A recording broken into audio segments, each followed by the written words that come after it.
¿Qué tal, diputado? Buenas noches. ¿Cómo le va? Buenas noches, los saludo a los dos, ¿cómo están? Muy bien. Bueno, estábamos acá contando un poco lo que pasó de esta designación en comisión.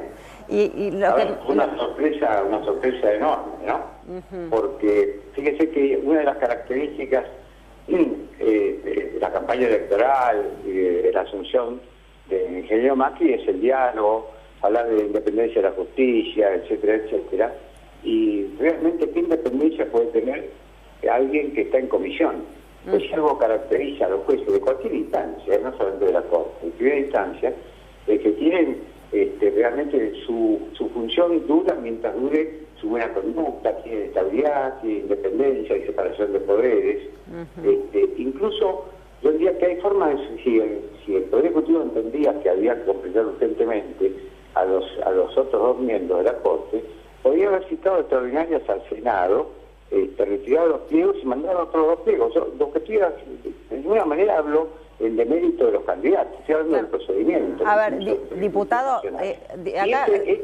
Sí, no, que acá se plantean, bueno, dos cuestiones. Ahora vamos a lo del Senado, pero usted decía que no convocó extraordinarias, pero es un mecanismo que está, y lo decíamos recién, justo lo estábamos por comentar con Rubén, que está dentro de la Constitución y es un mecanismo constitucional. Es que la Constitución hay que leerla en un contexto. Sí. El artículo que cita, el 99, inciso 19, sí, pero es un artículo que se emplea para, por ejemplo, los embajadores, por ejemplo, los militares, porque fíjense que no es lo mismo un embajador o un coronel, están a tiro de decreto, es decir, no tienen la inamovilidad que tienen los jueces. Entonces hay que leer la Constitución en su contexto, por eso no hubo, salvo el ejemplo que dan de Bartolomé Mitre, allá por finales o 1860 y pico, sí, antes de esta última reforma constitucional, esto es buscar realmente alguna interpretación analógica que no cabe, porque digamos, choca el sentido común. El sentido común nombrar por decreto a ministros de la Corte Suprema de Justicia. Y le doy otra variante.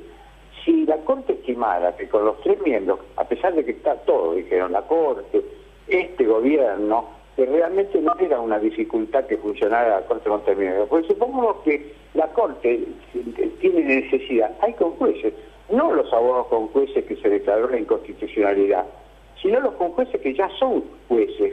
Es decir, una de las formas de nombrar con jueces es con los camaristas de las cámaras federales de apelación del país. O sea, que había muchos remedios institucionales para tener que recurrir a una figura, o sea, ¿usted cree, prácticamente diputado, inédita, entonces, ¿no? ¿usted cree que es inconstitucional este nombramiento?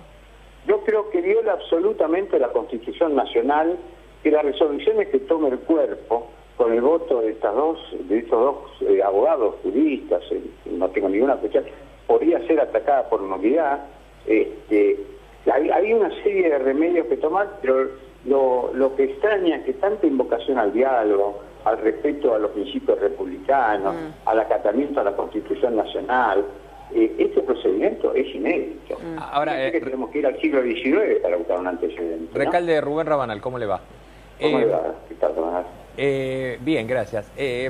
Ahora, ahí había un regalo que dejó Cristina de Kirchner con la nominación de Serravairuz y Cecín, que no hay demasiadas formas de que sea desactivado por el actual gobierno. Es decir, las dos nominaciones no las puede retirar este gobierno porque no tiene mayoría para hacerlo. No, pero lo que yo ahí no estoy de acuerdo con usted, Rabanal. A ver. ¿Se acuerda cuando había propuesto Carles? Sí. El Poder Ejecutivo remite el pliego de Carles, pero lo retira el Poder Ejecutivo. Así que el Poder Ejecutivo, fíjese que nosotros, con el gobierno de Cristina Fernández de Kirchner, planteamos la inconstitucionalidad y recurrimos a la Corte en algunas medidas.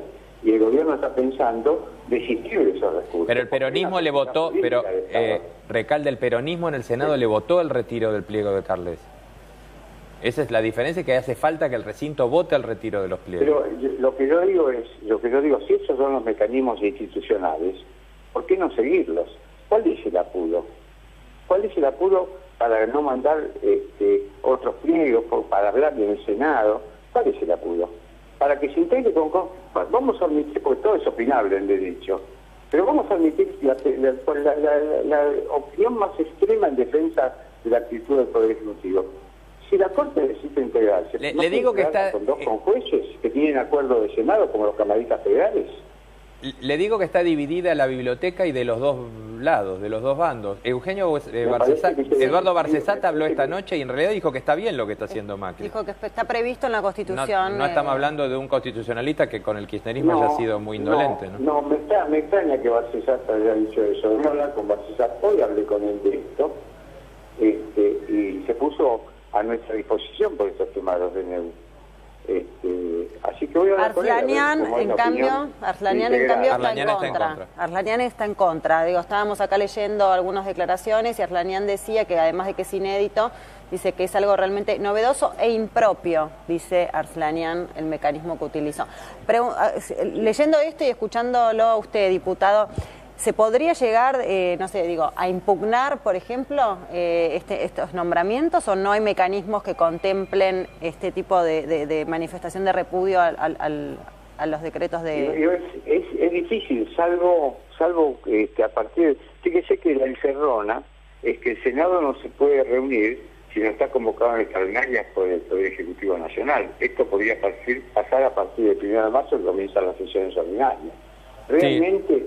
Igual de... una cosa de ingeniería ajurídica, sí. No, digo, igual de todas maneras sería la propia Corte la que tendría que decidir finalmente sobre esta cuestión, ¿no? Y no sé si podrá decidir la propia Corte, porque no veo el mecanismo, porque por superintendencia no podría hacerlo. Podría resistir frente a una acción judicial, que podría incoar cualquiera, ¿cierto?, que tenga un interés legítimo.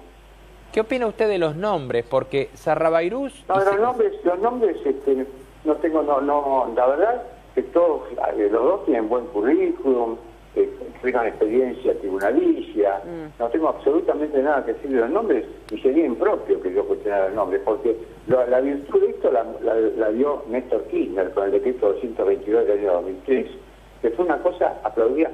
Ahí no había dos bibliotecas, Rabanal, había una sola biblioteca. Sí. Toda la sociedad aplaudió el decreto 222 de Néstor Kirchner. ¿Por qué no siguen los ejemplos buenos de estos últimos 2 años y medio?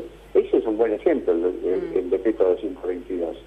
Hubo audiencias públicas, se cuestionó, se vio, todo el mundo pudo decir si felicitaba o cuestionaba las designaciones, y se reunieron los 2 tercios.